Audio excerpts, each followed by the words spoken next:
Hello, everyone, and welcome to your Government Budgeting and Expenditures Management subject. And I will be your professor, Mr. Pip Anthony A. Ramos. And for this session, we will be talking about the introduction to government budgeting and expenditure management. Okay, so as we discuss this topic, here are the following learning objectives that we will try to achieve. So, number one, you must be able to define key concepts in government budgeting. Number two is to explain the importance of budgeting in governance. Number three will be to differentiate between public and private budgeting, and then recognize the role of budgeting in policy making and accountability. Okay, so as we start for our lesson, it's imperative for us to define first ano ba muna yung government budgeting. And I'm quite sure that you were able already to discuss this in your previous subjects, when it comes to public budgeting and accounting. All right, but to recap, of course, government budgeting is a financial plan of government revenues and expenditures for a fiscal year. So in order for us, of course, to put forward our projects and even programs, we must be able to plan, no? Syempre yung ating mga revenues and ating expenditure. Kasi nga, syempre mawawalan tayo ng mawawalan tayo ng capacity to do yung projects or programs and even implement it if hindi tayo magkakaroon ng maayos na budget or yung pera. And as we all know, of course, di ba, alam naman natin na walang mga government projects or government programs if wala rin tayong perang no, pagkukuhanan. So of course, in terms of government budgeting, here are your following core elements. So you have your revenue, be it in the form of tax or even non-tax. So alam naman natin that whenever we're talking about tax, no, ito yung kinukuha, no, in the form of money, di ba? So maraming iba't ibang uri ng tax, kagaya halimbawa ng value-added tax na kinukuha natin halimbawa sa ating pong mga binibili. No, meron din tayong income tax, no, na kung saan kapag halimbawa no lagpas ka sa threshold ng no ng libre yung tax, syempre magbabayad ka na depende doon sa no sa taas ng iyong sahod. So ganoon no. So when it comes to revenue, pwede nating mapagkuhanan yung tax. Also yung mga non-taxes kagaya halimbawa ng kagaya halimbawa ng mga properties and even goods no may fall under this category no in terms of government budgeting. In terms of course, no, in terms of budgeting, mahalaga rin yung no, mapag-usapan natin dito yung expenditure. So saan mapupunta halimbawa yung no, yung pera in terms of the programs, in terms of the services. So yun din naman yung pinapuundahan ng ating government as they no as they lead the people. And of course no yung fiscal balance na tinatawag no looking forward doon sa no looking forward doon sa mga possibility na merong no merong balance sa budget, but of course kailangan rin isaalang-alang yung tinatawag na surplus no kung merong mang excess no or deficit kung meron mang no kung merong mang pagkukulang. All right. So, in terms of government budgeting, ito yung scope niya, no? So, we will be able to no, we will be able to summarize this by of course looking dun sa PACE, no? So, ano yung P? Of course, that is planning, no? So, you will be able to plan if you will be able to set your goals and even your priorities. Kasi, syempre, dito naman yung pagbabatayan ng lahat, hindi ba? So, ipinaplano mo, depende dun sa goal mo at sa priority na gusto mong ma-attain. Second is allocating. So in terms of allocating, you are distributing yung resources natin among competing needs. Alam naman natin na sa isang lipunan, hindi lahat mapagbibigyan, hindi ba? So with that being said, syempre kailangan nating no, kailangan nating ma-distribute yung ating resources no, lalong-lalo dun sa mga nangangailangan. Kasi nga merong competing needs maaring nagkakaiba-iba yung pangangailangan ng tao. But at the very least, kailangan matugunan nga natin yung no, yung pinaka may kailangan. Third will be controlling, and that is by monitoring and ensuring yung efficiency and compliance natin, most especially doon sa ating no, sa ating pong pera and even doon po sa ating pong budget. And then afterwards, no, napakahalaga na magkaroon ng evaluating the process or evaluation. So that is by assessing yung outcomes and impact on the society ng ating pong ginawa. So that maging maayos po yung ating pong no, maging maayos po yung ating pong mga projects and programs and even yung allocation at saka distribution po ng ating pong resources, most especially ng pera. Okay? Sige po. So, bakit nga ba nagmamatter itong usapin ng budgeting? So, ito daw po siya, no? Number one, it ensures yung fiscal discipline po natin. Kaya nga tayo nagbabudget so that we will be able to we will be able to to plan saan ba dapat natin gastusin ito para hindi rin tayo sumobra o di naman tayo ano, no, magkulang. So, ganun po siya. No? Second, it promotes accountability and transparency. So with that being said, of course, no, yung budget natin ay napakahalaga, no? Most especially pag tinitignan natin sino ba ang ano, sino ba ang itinuturo nito pagdating halimbawa sa paggasta, no? So makikita natin doon sa sino ang magiging ano no accountable kung sakaling merong hindi magkaroon ng ano or magkaroon tayo ng hindi kaaya-aya na situation. Ganun din yung transparency kasi makikita natin sa budget saan nga ba natin inilalagay yung mga pera.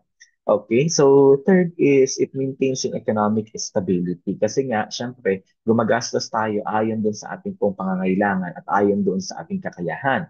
Also, it funds yung public services such as, but not limited to, your education, your health, and even your defense. And of course, no, it reflects yung political priorities. Kaya nga, if I may just share, no, lagi-lagi kong sinasabi, kapag ano, no, in terms of budgeting, sinasabi may kasabihan na merong kwento sa kwenta. Bakit daw po merong kwento sa kwenta? It's simply because, 'di ba, sa bawat pagkwenta natin ano or sa bawat paglalagay ng pondo sa isang programa o di naman kaya ay departamento, makikita natin doon yung kwento kung ano nga ba yung priority ng isang ano no, ng isa pong official ng government ano. So lalong lalo halimbawa yung presidente, no, nasaan ba naka-gear yung kanyang ano no, yung kanyang pong priority. Makikita mo yun sa ano no, sa budget na pinag-uusapan. Again, merong kwento sa kwenta. Okay, so as we also distinguish yung public budgeting sa private budgeting, so we will be able to ano no, we will be able to compare the two using the following aspects, no? So number one is in terms of objective. Of course, we all know that public budgeting aims to ano no to give public service and ensure yung ano no yung general welfare ng ating sambayanan. So yan yung objective niya in the first place. On the other hand, yung private budgeting no nag-shift yung focus nito from public service into profit maximization. So kaya naman nagba-budget para makita natin no sa in terms of private budgeting yung ano no yung opportunity kung paano kikita mas malaki. In terms of stakeholders, sa public budgeting, syempre yung citizens, government, and of course your civil society will be the ano, no, will be the stakeholders in public budgeting. On the other hand, if we're talking about private budgeting naman, syempre tinitin natin dyan yung owners, yung shareholders, and even the managers. In terms of accountability, public budgeting will be accountable to the public. Kasi nga, syempre sila ang nagbibigay ng ano, no, ng capacity to lead. Of course, sa may COA, kasi sila ang nag-check, no, nag-audit tama pa ba ang ginagawa. And yung legislature na siyang nagpasa no ng General Appropriation Act no every year sila nagpapasa nito. As to the private budgeting, ayan of course accountable po yung ano no mga taong gumawa ng budget to the owners and of course to the investors po ng company. In terms of transparency, ayan ano, in terms of public budgeting, legally mandated ano po no documents such as your laws and reports doon po makikita. And of course no ito po ay kailangan no kasi nga nire-require po siya ng batas. Also, in terms of private budgeting naman, on the other hand, no, in terms of transparency, internal decision making na yan. Kaya nga sa mga private companies, hangga't ano no maayos yung kanila pong ano no yung kanila pong management, maayos din itong ano no decision making in terms of other budgeting. Okay. So sinasabi rin dyan that budgeting is a political process because ulitin natin, may kwento sa kwenta, di ba? So the budget reflects political priorities. So kagaya niyan, no? Who gets what, when, and how benefits, no? So with that, syempre, makikita natin yan sa ano, no? Sa mga situation po natin. Example of which, ayan na, no? Yung mga nakaka-influensya in terms of budgeting. Number one is yung executive branch, no? Kasi yung executive branch sila po yung ano no, sila po yung in charge in terms of planning. Kasi 'di ba, halimbawa sa ano no sa gobyerno ng Pilipinas, you will notice that it's the executive department, yung mga ano no, yung mga ahensya po ng gobyerno po natin, ang siya nagsasubmit no ng kanila pong plano so that mabudgetan later on. And in terms of authorization, syempre it's the legislative branch, no, yung mga legislators po natin ang ano no nagdidikta na ito, ino-authorize namin na ito yung gagastusin natin at ito yung magiging budget natin later on. Third will be your bureaucracy kasi yung bureaucracy, siya po yung ano, no, naka-in-charge doon sa tinatawag po natin na execution or implementation po ng ating kung ano, no, ng General Appropriations Act. Sila ang mag-ano, no, gagasta nung lahat ng mga ano, no, na pag-usapan in terms of budget. And lastly, ay yung tinatawag natin civil society because your civil society will be demanding and of course no advocating for their own cause. Kaya nga mapapansin ninyo no be it you are ano no you're pro or anti pero 'di ba kung mapapansin ninyo yung recent na usapin lalong-lalo pagdating sa ano no sa flood control projects mapapansin ninyo that civil society no started na ano no mag-call for ano no for transparency and of course for accountability doon sa mga flood control projects na hindi naman na isa katuparan. So with that, civil society also plays a big role in terms of budgeting, no? Because they can actually demand and advocate for their own cause. Now, as we summarize this lesson, ayan na people, so we all know that budgeting will be equal to plan plus your policy and then politics, no? So ito yung magiging equation in terms of your budgeting kasi nga magsisimula sa pagpaplano and then you will be legitimizing it with ano no with the your policy but no meron tayong intervening variable dyan which will be your politics kasi nga may kwento sa kwenta. Also, ayun ano, dahil nga nabanggit ko na may kwento sa kwenta, it reflects po yung government priorities na ano po no na siyang makikita po natin sa mga budget na ni-release kada taon.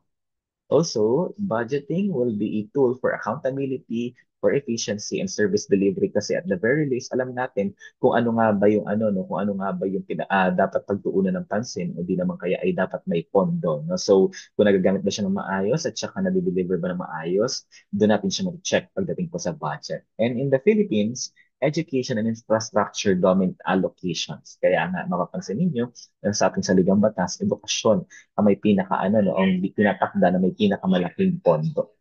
Ayan. And here are my references. You may take a look for this. And this will actually be our discussion about the introduction to government budgeting and expenditure management. Let me just grab the opportunity, people, to thank you, no, for attending our session and I hope to see you all again on the succeeding ones. Until then, mag-iingat po sila. Maraming salamat.